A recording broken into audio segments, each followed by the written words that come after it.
하나님의 말씀은 누가복음 23장 8절부터 12절 말씀까지입니다.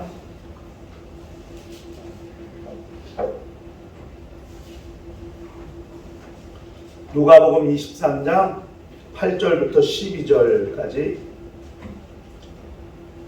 찾으셨으면 한 절 한 절씩 교독을 하도록 하시겠습니다. 헤롯이 예수를 보고 매우 기뻐하니 이는 그의 소문을 들었으므로 보고자 한지 오래였고 또한 무엇이나 이적 행하심을 볼까 바랐던 연고로라.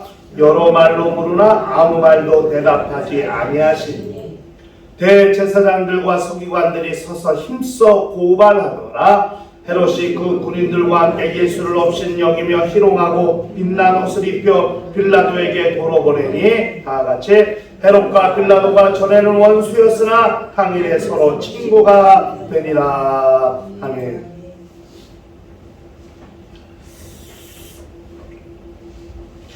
우리 신앙생활은 예수님과의 만남을 이어가는 삶을 말하는 것입니다.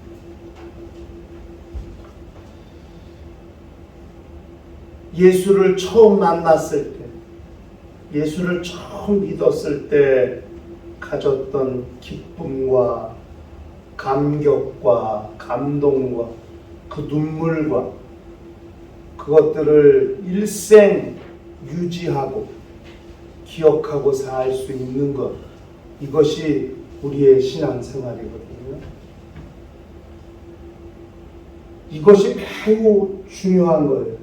그래야 온전한 신앙인의 삶을 살 수 있거든요. 첫사랑을 어떻게 유지하느냐? 예수님과의 만남, 예수님과의 첫사랑을 유지하고 사는 게 우리 신앙이거든요. 세상에서는 몰라도 영적인 삶에서는 사랑이 둘이 될 수 없어요. 하나님을 사랑하는데 또 다른 신을 사랑할 수가 없는 거예요.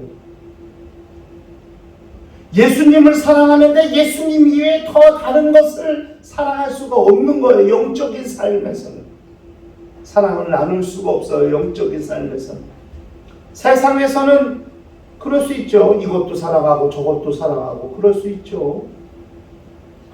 취미가 있고 특기가 있고 좋아하는 것들이 많으니까 운동도 좋아하고 등산도 좋아하고 쇼핑도 좋아하고 다 좋아하는 게 많을 수 있죠.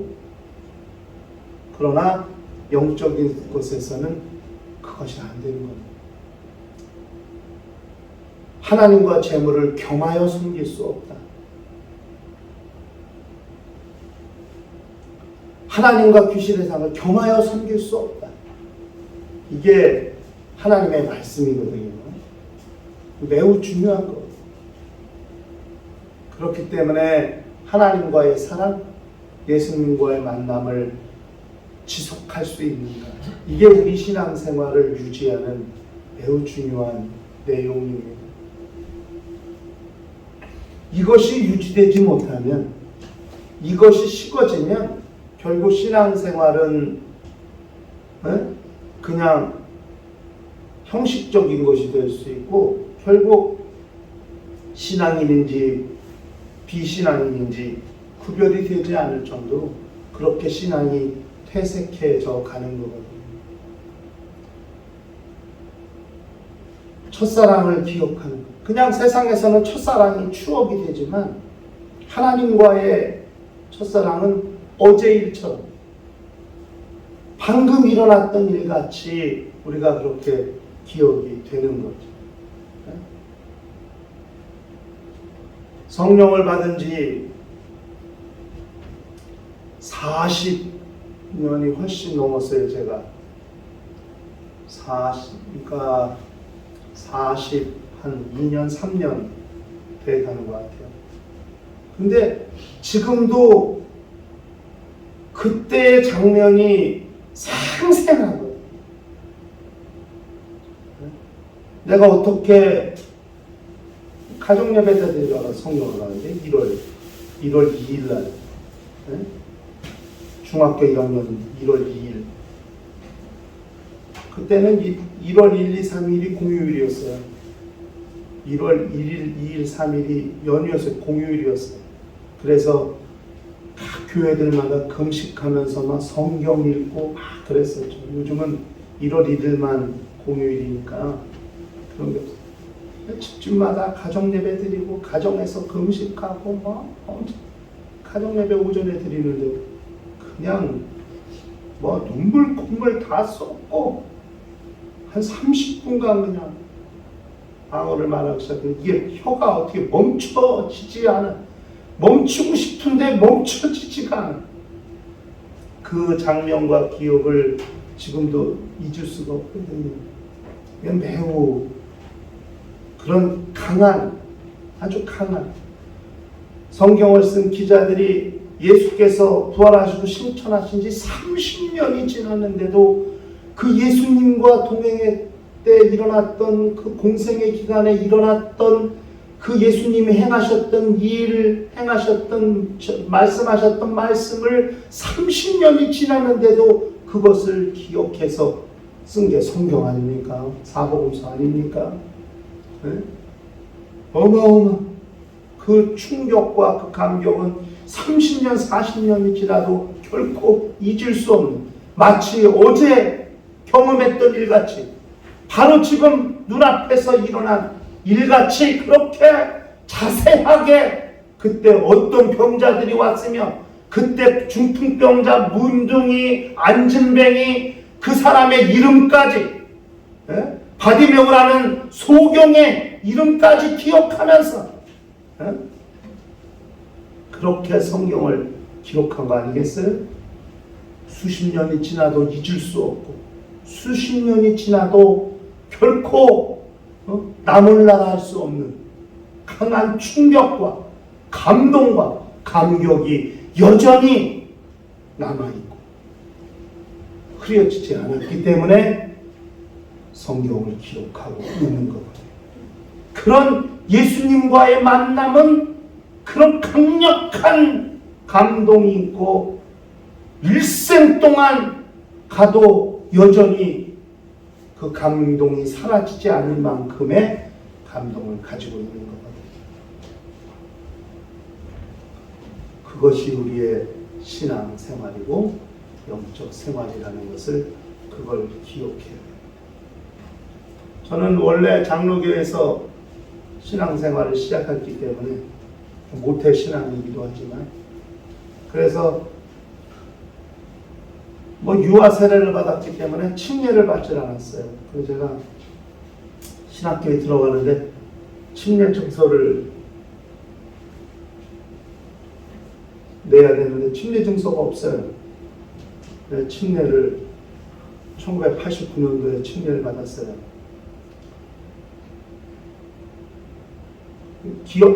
잊을 수가 없어요. 왜냐하면 같이 침례를 받은 사람들이 누구냐면 귀순용사 선교회 북한에서 넘어온 사람들하고 침례를 같이 받았더니 아이씨 말하는데 그냥 다 북한 말씨 쓰는데 그냥 나 혼자 남한 사람인데 출신이 다 북한 사람이고 한 7명인가 8명 봤는데 잊을 수가 없어요. 이름만 되면 누군지 다 아는 사람들하고 같이 받았어요. 침례를. 잊을 수가 없죠. 1989년도 침례번호도 112113이야. 내 침례 증서 번호가 112113이야. 잊을 수가 없어요. 저는 내 군번도 왜요? 2344997 이게 내 군번이에요. 잊을 수가 없어요. 이런 경험들이 있거든요.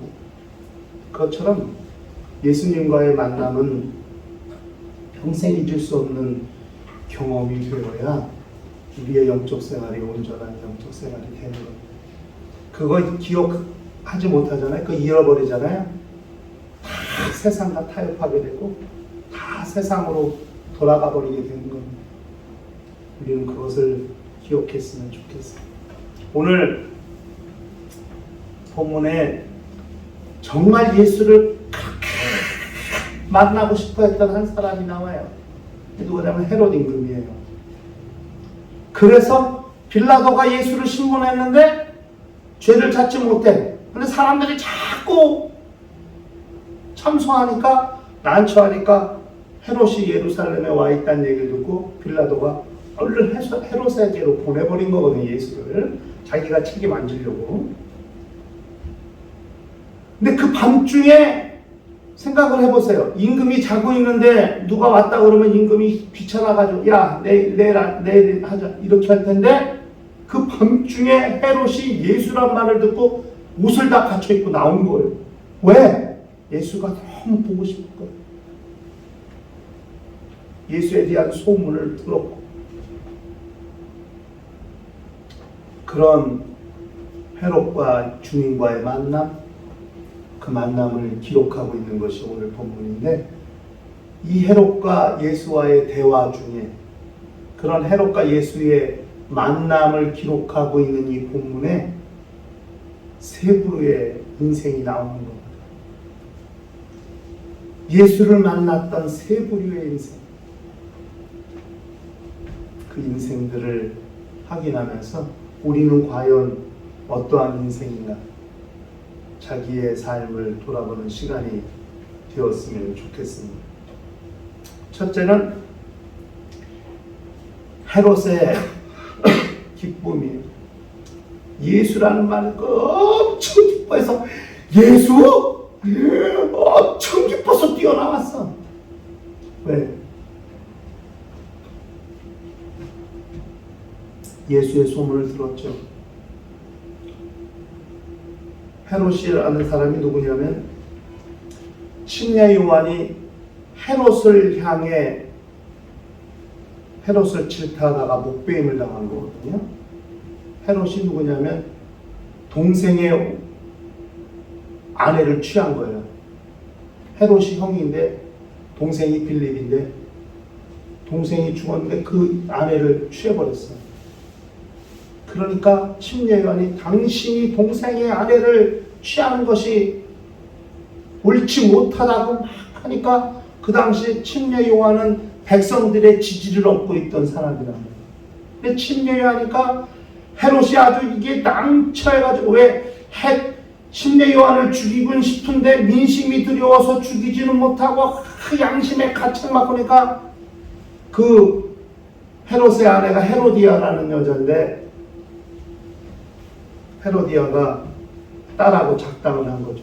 마침 딸의 생일, 헤로디아가 춤추면서 아버지한테 하니까, 야, 너 내가 뭐 선물해 줄까? 이 나라의 절반이라도 주겠다 하니까, 헤로디아의 딸이 침례 요한의 목을 소반에 담아 달라. 헤롯이 난처했지만 많은 사람들 앞에서 약속한 거라 침례 요한을 참수해서 소반에 담아다 줬단 말이에요. 그랬는데 얼마 안 있다가 갑자기 예수라는 사람이 나타났는데 엄청난 능력을 행하고, 헤롯이 들었는데 내가 죽인 침례 요한이 살아났나? 생각이 들 정도로 백성이 막 따르고 환호하고 그런다면, 도대체 예수가 누구야? 엄청 보고 싶었단 말이에요. 그런데 드디어 마침내 그 예수를 만난 거예요. 또 예수께서 엄청난 능력을 해갔어요. 죽은 자도 살리고 바람과 바다를 잔잔케 하고, 죽을 문둥병자, 중풍병자, 안진뱅이, 소경을 고치고, 엄청난 능력. 5병 2여의 이적, 7병 2여의 이적, 엄청난 이적을 행하셨다는 소문이 헤롯에게도 들렸을 거거든요. 그러니까 오늘 본문의 말씀처럼 자기도 그런 이적을 좀 어떻게 좀 볼 수 있을까나 해서 예수를 보고 엄청 기뻐했다. 그런데 그 헤롯의 기쁨은 뭐냐? 호기심이에요. 호기심에 근거한 기쁨이래. 궁금한 호기심 때문에. 여러분, 예수를 만난다는 게, 이들은 세상 사람은 잘 모르겠지만 믿고 난 다음에 예수를 만난다는 것이 얼마나 일생의 기회인가. 예수를 만나면은 자기 삶이 바뀔 뿐 아니라 정말 영생의 문제가 해결되는 엄청난 기회임에도 불구하고 그 호기심의 기회를 날려버리게 됐네요. 여러분, 마가복음 5장 1절부터 보면 예수께서 거라사 지방에 가셨는데 무덤 사이에 거하던 군대 귀신 들린 사람을 만난 이야기가 마가복음 5장에 나옵니다. 누구도 제어할 수 없는, 얼마나 힘이 센지 착고를 묶어놓으면 그 착고를 다 끊어버리고 아무도 제어할 수 없는 그런 아주 무섭고 그 당시에 그 지역의 골칫거리였던 그런 사람이 무덤 사이에 거하던 귀신 들린 사람이었거든요. 그런데 그 사람이 예수를 만났어요. 예수께서 군대 귀신을 쫓아내 주셨어요. 그 순간 그 사람은 일생이 바뀐 거예요. 무덤 사이에서 옷도 입지 아니하고 그렇게 정말 미친 사람처럼 사람들에게 무시당하고 외면당하고 그저 사람들과 섞여 살 수 없는 외로운 고독한 그런 인생을 산던 사람이 예수를 만났더니 온전하고 온순한 사람이 됐어요. 그 예수께서 그 지방에 돼지 3,000마리를 물에다 몰사시키신 거 아니에요? 귀신을 쫓더니 우리가 군대 귀신이 아니까 나가라니까 우리를 그럼 저 돼지떼에게 들여보내달라고 귀신들이 간구하는 바를 예수께서 허락하는지라 산에 있던 돼지떼 3,000마리가 다 산길탄을 내려가서 물에 빠져 몰사했거든요. 그 일로 그 지방 사람들이 재산상 엄청난 손해를 본지라 예수를 그 지방에서 떠나기를 간구하시니까 예수께서 그 지방을 떠나실 때 그 군대 귀신 들렸던 사람도 예수를 따르려고 했어요. 그랬더니 예수께서 금하시면서 너와 내 집에 내 친족에 가서 전하라고 하셨어요. 자기가 온전하게 된 것을, 예수를 만나서 이렇게 변화된 자기의 삶을 증거하도록 그렇게 말씀하셨거든요. 예수를 만나면 일생이 바뀌는 거예요. 예수를 만나면 영원한 문제가 해결되는 거예요. 그런데 그걸 뭘로 날려버려? 호기심으로 날려버렸어요. 그게 헤롯의 마지막 기회였을지도 모릅니다. 결국 호기심으로 날려버리게 됩니다. 안타까운 거죠. 여러분, 교회 전도하면 호기심 때문에 교회 한번 나와보는 사람들이 있어요. 성탄절, 부활절, 옛날은 교회에서 문화개방, 문예방 같은 거를 교회에서 많이 했는데 그때도 친구들 데리고 오면 예쁜 여자 하나 만날 수 있을까? 뭐 맛있는 거나 얻어먹을까? 호기심에 교회를 나와보는 사람들이 있어요. 영생의 문제를 얻을 기회를 호기심으로 날려버리는 안타까운 현실들이 너무나 많습니다. 신앙은 호기심으로 하는 게 아니거든요. 두 번째는 대제사장과 서기관들의 고발입니다. 여러분, 대제사장과 서기관들은 지금 예수를 처음 만난 건 아니에요. 이미 한 주간 내내 예수를 봤어요. 보기는 봤어요. 성전, 예루살렘 성전의 뜰에서 열심히 가르치시고 성전을 정화하시고 가르치시는 예수를 그들은 봤어요. 얼마든지 예수를 만날 수 있어요. 얼마든지 자기들의 잘못된 삶을 돌이키고 회개할 수 있는 기회를 가질 수 있었던 사람들이에요. 그런데 이들은 예수를 만나지 못했어요. 예수를 붙잡았죠. 그래서 대제사장 집으로 끌고 갔죠. 빌라도에게 참수했죠. 빌라도가 헤롯 임금에게 보내니까 헤롯 임금에게 끌고 왔죠. 한 주간 내내 예수를 만날 기회를 얻었음에도 불구하고 예수를 만나지 못한 그런 사람들. 그들이 하는 일은 고발이에요. 고발. 여러 말로 예수를 고발했어요.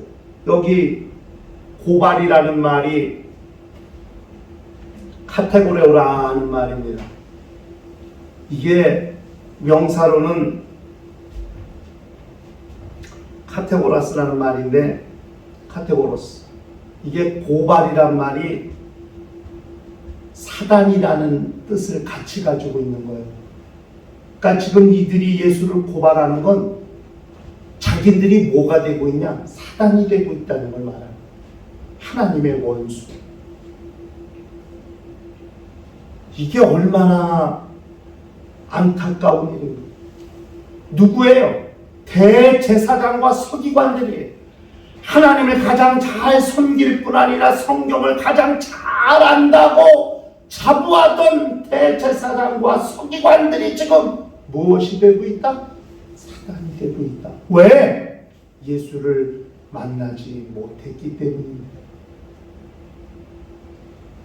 신앙생활을 열심히 오래 했다 하더라도 자칫 사단이 될 수 있는, 베드로도 예수님께 사탄아 물러가라고 그런 경고, 그런 야단을 맞기도 했으니까. 그렇게 하나님을 반대하고 하나님의 원수가 되는 그런 경우를 맞을 수도 있다는 것을 우리는 기억할 필요가 있습니다. 우리는 결코 그럴 수 없는 거 아니겠어요? 우리의 삶은 결코 그렇게 살면 되지 않겠어요? 되지 않잖아요. 오직 하나님의 뜻대로. 어떻게 자기 생각대로 예수를 만들려고 해요? 자기들 뜻대로, 자기들 마음대로. 자기들의 이권이 지금 무너지게 생긴 한국에 그 성전에서 엄청난 이권이 개입됐잖아요. 거기에 엄청난 재물을 모을 수 있는 환경을 만들어 버렸잖아요. 자기들의 마음대로, 자기들 생각대로. 그렇게 성전을 정화하시고 청소하시고 오직 하나님의 뜻대로 하나님의 말씀을 가르치시던 예수를 어떻게 저 인간을 죽일까? 그걸 고민하더니 빌라도에게 끌고 가더니 이젠 헤롯 임금 앞에서 여러 말로 고발함으로써 이젠 그들은 하나님의 원수가 되어 가고 있다는 것을 성경은 말해주고 있습니다. 하나님은 내 마음대로 믿는 게 아니에요. 예수는 내 뜻대로 예수 믿는 게 아니에요. 하나님의 말씀대로, 하나님의 뜻대로 하나님을 섬기고 신앙생활하는 것이 우리의 영적 생활이라는 것을 그걸 기억해야 됩니다. 세 번째는 빌라도와 헤롯이 친구가 됐어요.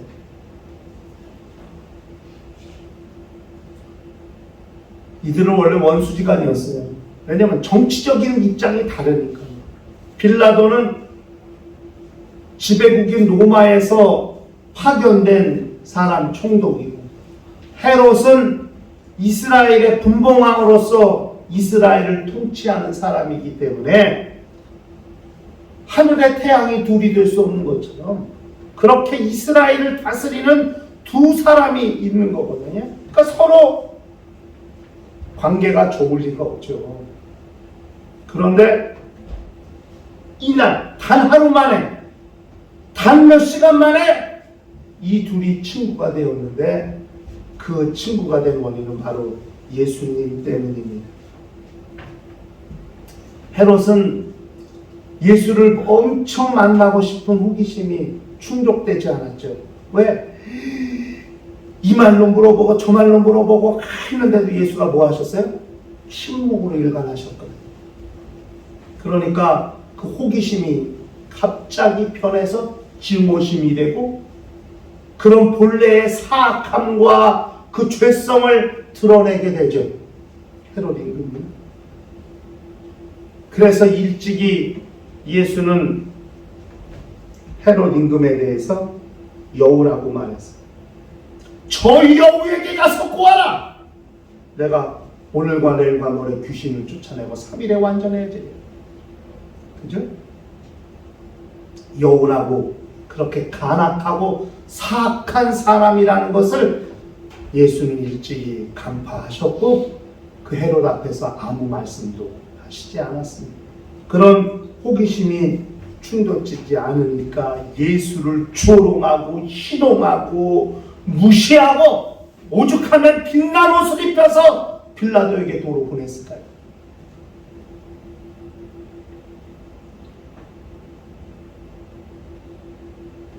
빌라도와 제휴했죠. 연합했죠.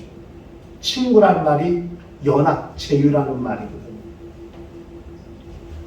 같은 목적, 같은 목표를 가지고 서로 다른 생각을 가지고 있지만은 어떤 공통된 목적을 달성하기 위해서 임시로 그저 야합하는, 제휴하는 것, 그것을 가리키는 말입니다. 여기서 말하는 친구는.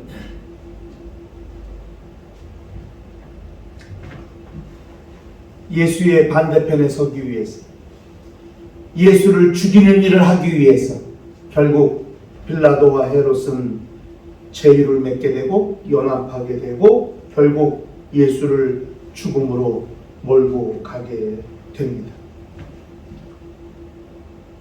여러분, 예수라는 한 사람으로 말하면 일개 한 사람인데 총독과 임금이 그 사람 죽이려고 연합한다는 게 말이 돼요? 예수는 그렇게 통치자들의 연합에 의해서 죽음의 길을 피할 수 없는 그런 상황을 맞이하시게 됩니다. 지금 세상은 하나님의 반대편에 서기 위해 연합하고 있습니다. 기독교가 세상으로부터 지탄을, 물론 기독교의 그런 잘못, 그런 온당치 못한 모습 때문에 세상이 기독교를 비방하고 비판하는 것도 많지만 주 예수 다시 오시는 그날이 가까울수록 기독교는 세상으로부터 지탄을 받게 되어 있습니다. 우리는 이 마지막을 사는 우리 신앙인들은 그런 연합의 분위기, 연합의 환경을 어떻게 극복할 것인가? 사회의 저변에 심어진 그렇게 기독교에 대한 불편한 시각, 부정적인 시각을 어떻게 우리는 극복할 것인가? 이게 이 시대를 사는 신앙인들의 매우 중요한 목적이거든요. 어떻게 극복할 거 있을까?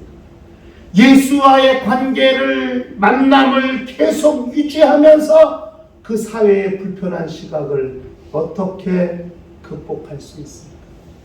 그것은 예수를 만난 후에 우리의 삶이 그것을 극복하게 하는 것이 되어야 한다. 삶이, 기독교의 삶, 예수를 만난 후에 신앙인들의 삶이 그들에게 부정적인 시각을, 그들의 눈에 끼어있는 비닐을 벗겨낼 수 있는 가장 훌륭하고도 중요한 방법이 된다는 것을 우리는 기억할 필요가 있습니다. 예수 믿고 잘 살아야 돼요. 함부로 살면 안 돼요. 세상이 감동할 정도로 그렇게 살아야 돼요. 예수를 만난 다음에 삶이 변화되지 않는 것, 이거 문제 있잖아요. 예수 믿음 위의 삶이 어떻게 변화될 것인가? 그것이 우리의 신앙 생활이 될 수 있을 때에 기독교는 세상으로부터 칭찬을 듣는 모습을 회복할 수 있다는 것을 우리가 기억할 필요가 있습니다. 우리 누가복음 8장 1절부터 3절까지 마지막으로 좀 보시면 어떻게 변화된 삶을 살아야 하는가가 나옵니다. 누가복음 8장 1절부터 3절 다 같이 한번 또 화면에 나오니까요. 다 같이 한번 읽읍시다. 시작. 그 후에 예수께서 각 성과 마을에 두루 다니시며 하나님의 나라를 선포하시니 그 복음을 전하실새 12 제자가 함께하였고 또한 악귀를 쫓아내심과 병 고침을 받은 어떤 여자들 곧 7 귀신이 나간 자 막달라인이라 하는 마리아와 헤롯의 청지기 구사의 아내 요난나와 수산나와 다른 여러 여자가 함께하여 자기들의 소유로 그들을 섬기더라. 예수를 만나고 변화됐어요. 예수를 만나고 병고침 받았어요. 인생이 바뀌었어요. 그 다음에 그들이 어떻게 살았는가? 자기들의 소유로 예수님과 함께했던 모든 사람들을 섬겼다고 그렇게 말하고 있어요. 예수를 만난 다음에 변화된 삶이 섬김의 삶이 될 때 기독교를 향한 부정적인 시각, 부정적인 모습들이 다 바뀌게 되고 초대교회 하나님과 사람 앞에 칭찬을 받았던 초대교회의 모습같이 기독교는 그렇게 세상에 다시 긍정적인 아주 신선한 영향력을 끼치게 될 것이라고 확신하는 겁니다. 우리 한 사람 한 사람 모두가 다 예수를 만나고 사는 신앙인이라면 이런 선한 영향력을 끼칠 수 있을 때 우리는 온전한 영적 생활을 살 수 있게 된다는 생각을 꼭 하시고 2025년도가 정말 예수를 만난 기쁨과 감동이 우리 삶에 적용이 되어서 세상을 향한 선한 영향력을 드러낼 수 있는 거룩한 심령과 가정과 교회가 되시기를 주의 이름으로 축원합니다.